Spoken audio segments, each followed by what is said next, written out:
Have a nice day guys. Nandito naman tayo. Mag-prepare tayo ng lulutuin. Ito ay yung chicken wings. Ito, imamarinate muna natin. Yan guys. Lagyan natin ng kunting ito guys. O, ang ilagay ko.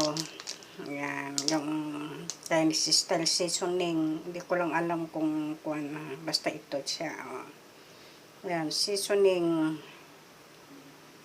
Ang ilalagay natin dito sa chicken wings. Yan guys. Lagay natin dito. Ganyan lang guys ang paglagay. Iwarik-warik. Yan. Para sumarap ang lasa nitong manok. Yan. Ilagay ko na lahat ito guys. Yan. Mamaya i-steam natin. Mamaya.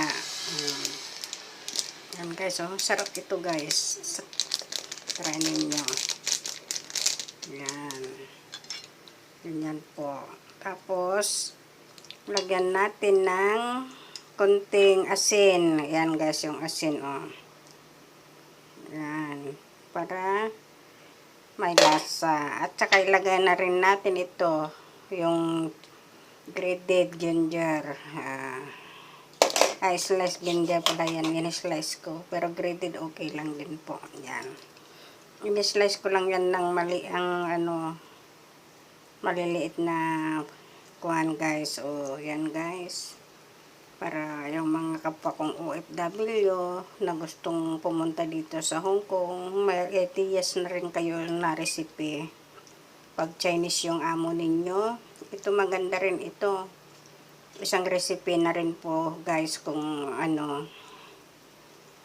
Chinese yung amo ninyo. Kasi ang amo ko Chinese, kaya ito yung itinuro din ng amo ko sa akin.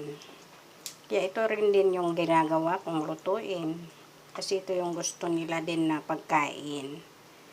Yan, na ulam guys. So, yan na guys. Ito yung ready lang. Marinate lang muna natin. Para mamaya i-steam na siya. Oh, 'di ba? Simple lang, guys, 'di ba? Oh, 'yan. Halo-halo lang.